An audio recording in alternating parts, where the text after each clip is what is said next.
Hey guys, I am back with another book review, and in tonight's book review, I am going to review Brian Keene's An Occurrence in Crazy Bear Valley. This was released by Deadite Press in 2012, and it comes in at a slim, trim 97 pages. So it's a very thin book. The stories within, one is a novella, and the others are short. The novella is about 72 pages. The short is 20 pages, give or take. And they were previously released in other collections and long out of print. So, as always, Deadite Press sweeps in, becomes the heroes, and brings these stories out of obscurity and into this nice little collection. So let's get into the novella, because that's going to be the main focus of tonight's topic. I won't go too much into the other story, but the novella is a really good one. And Brian Keene in the story notes admits that he is a Sasquatch aficionado, and it kind of reminds me of the real life account of these miners in 1924 who were terrorized by the Sasquatch, and they were in a cabin and they were just terrorized over a few nights or one night or something, and the Sasquatch would throw rocks at the cabin, and they were just very frightened. And that's kind of what this story is. And we're introduced to Morgan and his gang of, I don't know, misfits, rebels. They're just bad people, and they are on the run. And we don't know why they're on the run. Brian Keene does not give us too much detail. We just know that they are bad people and they've done bad things, and if they're caught, they're going to be hanged. So we have Morgan, who is the leader. With him is Tom Parker, Hendrik Gunderson, Vernon Stevens, Eli Johnson, and Clara. And they come upon this cabin in the woods that is inhabited by a bunch of lumberjacks. And they shoot and kill the lumberjacks and infiltrate this cabin just to lay low for a while until they can get the hell out of Dodge. Because they believe that the posse looking for them, the law, has given up. So they come into this cabin, and we're introduced to this Crystal girl. She was held captive by these lumberjacks and kidnapped or whatever. And Crystal tells the story.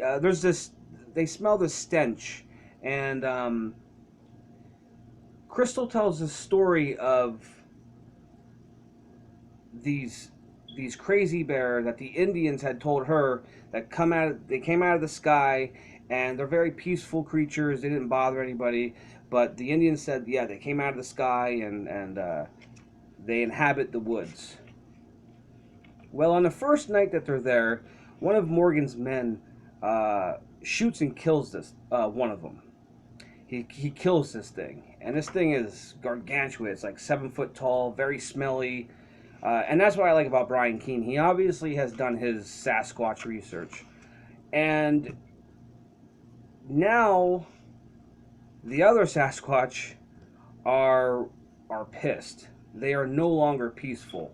And one of their brothers is fallen, and dead. So they are going to avenge him. And that is what Brian Keene does best. He puts characters in a confined space, and there's turmoil, and they're battling an outside force that's beyond their control. And Morgan is the leader of this gang, and he lets it be known. And if there's anybody who argues or has an idea or tries to say, hey, let's try this, Morgan is quick to stop them and say, look, I'm the man. You do as you're told. Bow down and go away. So yeah, Morgan's quite an asshole, and none of these guys are really good people. So you're almost rooting for the Sasquatch to get their revenge, because this gang with Morgan, they're just despicable. They're dirty. They're assholes.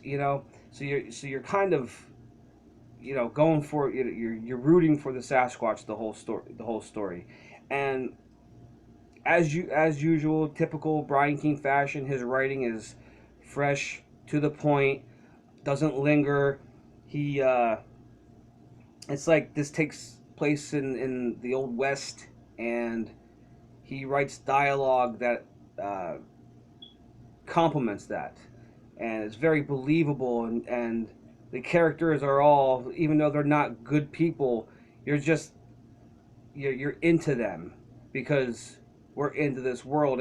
And that's another thing about the situation with what they did to get into this situation. Like I said, we don't really know. We just know that they're bad people, but we don't care. We don't need to know because we're just thrown into a situation with these guys, and we want to know what's going to happen. But yeah, very quick read, very good, very good novella. The artwork is by a guy named Glenn Chapman, and as you can see there's a creature eating somebody, and it looks almost like a gerbil hamster hybrid. I don't know, but it doesn't really do the creatures justice because in the novella these creatures are obviously Sasquatch, and they don't really look like Sasquatch. But that's a minor gripe. I still like the artwork. I still get a kick out of it. It's really cool. But a minor gripe. I think maybe it could have been a closer representation of what the creatures actually look like in the story. But moving on to the next story, and this one for Brian Keene fans, he kind of brings back the disease that infected all the dead in novels like Dead Sea and Entombed, which I have not read yet.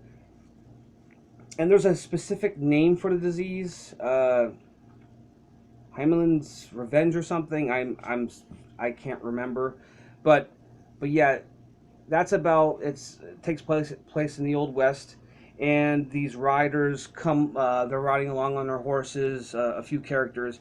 They come upon this dimensional doorway, if you will, and they end up in prehistoric times with dinosaurs roaming the earth. And these dinosaurs are zombified. They're dead. They're hungry, and they're ready to wreak havoc and savage these human beings. And it's a really quick, fast-paced story.